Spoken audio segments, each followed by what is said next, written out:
काळी हंगार कशी तरी आली बघा. ही आमटी चुलीवरची ही कडक भाकरी, बाजरीची भाकरी आहे. ही जर अशी जेवणाची थाळी बघून ह्या थाळीचा वास तुमच्यापर्यंत पोहोचलाच असेल असं मला वाटतंय. चुलीवरचं करणं, गावाकडे राहणं यात एक वेगळीच मजा आहे बघा. गावात राहणं खरोखरच लय चांगलं. गावाकडची माणसं आरोग्याला लय चांगलं. नमस्कार ताईओ, अक्कीच्या रेसिपीमध्ये तुमचं मनापासून स्वागत आहे. ही बोकडाचं मटण आहे अर्धा किलो. ही स्वच्छ पाण्यानं धुवून घेतलंय मी 2 वेळा. हळद मीठ लावून अर्ध्या तासासाठी मी याला झाकून ठेवायचे. हे 1 चमचा हळद, भरपूर मीठ टाकलं ना मिठात चांगलं मटण मुरतं. हे हाताने सगळं कालवून घेते. अर्धाभर तास याला आता आपण झाकून ठेवूया. इथे जो मांदा आहे इथं कडेला ठेवते असंच. फोडणीसाठी वाटण करणार आहे मी. 1 गड्डा लसूण आणि थोडं आलं घेतलंय. ही बारीक केलेलं खोबरं आहे 2 चमचा घेतलंय आणि थोडी कोथिंबीर. ही एवढं एकत्र करून मी काढून घेते. हे आलं लसूण टाकलंय ह्यात.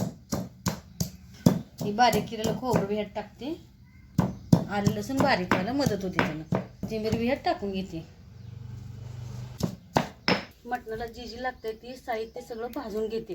ही घेतलंय एवढं खोबरं चिरून घेतलंय मी. ही बारकासा कांदा मी चिरून घेतलाय.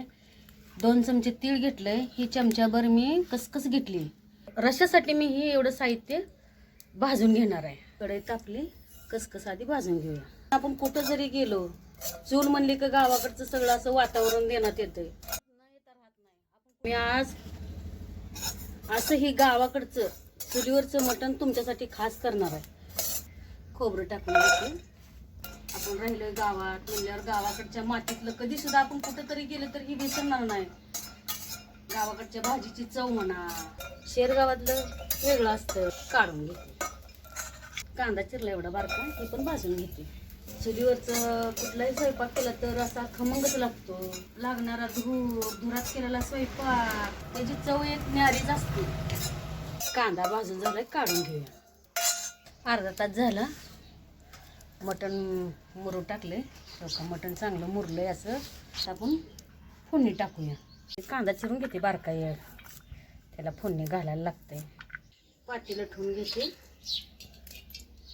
कांदा टाकून घेते. ते आबडदोबड खलबत्त्यावर काढलंय मी. असं मोठं असलं तरी बी चालतंय फोडणीसाठी. मांदा टाकून घेते. असं मांदा तेलात आधी तळून घेतलं का अजून जरा तेल सुटतं. मांदा चांगलं तळतं ह्यात. मांद्यामुळं भरपूर तेल बी सुटतं आणि कालवण बी खमंग लागतं. म्हणून आधी मांदा टाकायचं तळायला, परत मटण टाकून घ्यायचं. जरा मटण टाकून घेऊ.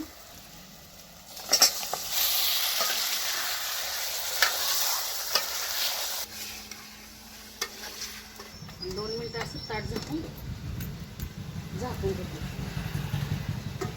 बघूया पाणी सुटलंय कसं.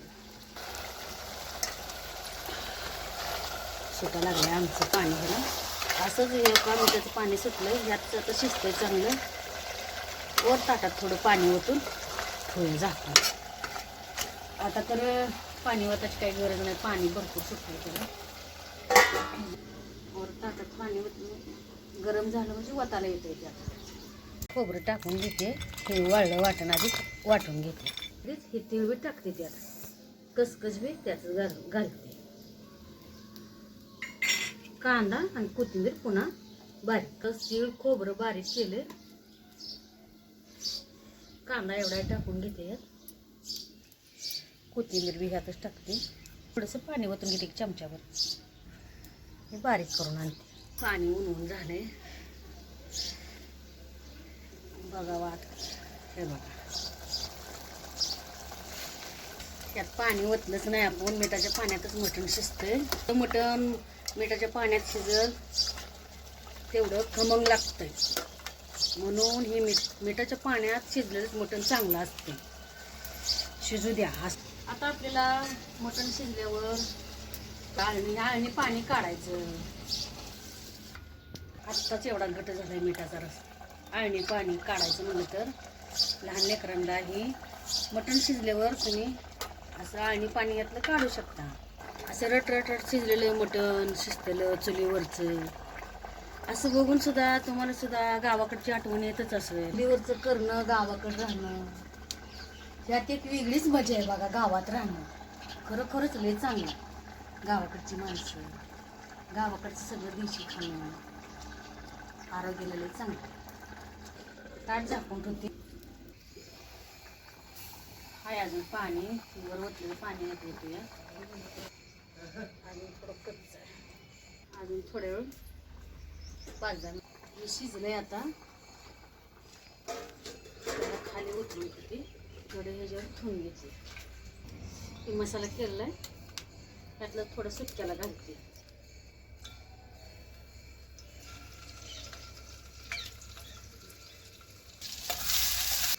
अर्धा चमचा मटण मसाला टाकून घेते. घरचं काळा तिखट आहे एवढं टाकून घेते. थोडीशी धनिया पावडर घालते आणि रस्सा जरा टाक.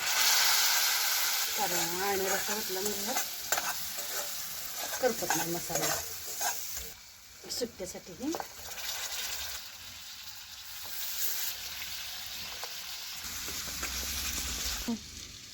हे थोडी कोथिंबीर टाकून घेते. आता आणि पाण्यात शिजले म्हणल्यावर थोडंसं मीठ टाकून घेते. म्हणजे चटणी ती टाकली, थोडा मसाला टाकला. मटण शिजवले चुलीवर हे थोडं सुकं करून घेते. पुन्हा थोडा रसा करते. तेव्हा हे मटण असं सुक्कं लोणच्यासारखं केलंय तोंडी लावायला. मसाला टाकून घेते. तेल टाकले. आलं लसूण सुरुवातीला फोडणीला टाकले त्यामुळे आता मी काय टाकले नाही. मटण मसाला 1 चमचा, आंबारी चटणी 1 चमचा, पावडर अर्धा चमचा, घरचं काळं तिखट आहे 1 चमचा. मसाला करपलाय आणि पाणी सोडून मसाला चांगला त्यात परतून घेते. मसाला कसा रटारटा शिजायला लागला बघा. झाला तर मसाल्याला तेल सुटलंय. मिठाचं पाणी यात ओतून घेतलं. हे पाणी गरम केलेलं आहे ओतून घेते. आमटी कशी बघा खळ खळ खळ खळ त्याला उकळी आली आहे आमटीला. तर बघ थोडं मीठ टाकून घेते. चिरलेली कोथिंबीर टाकून घेते जरा. काळी बघा कशी तरी आली बघा ही आमटी.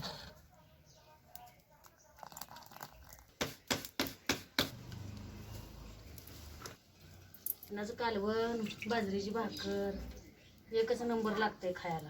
इथं ही अंगू भाजून घेतली. हे पुढचे अंगू चुलीवर भाजायचे आरावर. कशी लाल खमंग भाजली, कडक कडक भाकर भाजली. हे बघा या गावाकडच्या पद्धतीनं असं ही मी चुलीवरचं ही मटणाची भाजी केली. चुलीवरची ही कडक भाकरी बाजरीची भाकरी आहे. ही आळणी पाणी काढले. नुसतं सुक्क लोणच्यासारखं केलंय मी. ही मटणाची आमटी नुसती तरीबाज केली. ही जर अशी जेवणाची थाळी बघून ह्या थाळीचा वास तुमच्यापर्यंत पोहोचलाच असेल असं मला वाटतंय. हे सगळं बघून तुमच्या तोंडाला पाणी सुटलं असेल. पोटचं मटण चुलीवरचं कधी खाल्लं असेल गावाकड एकदा कमेंटमधनं सांगा.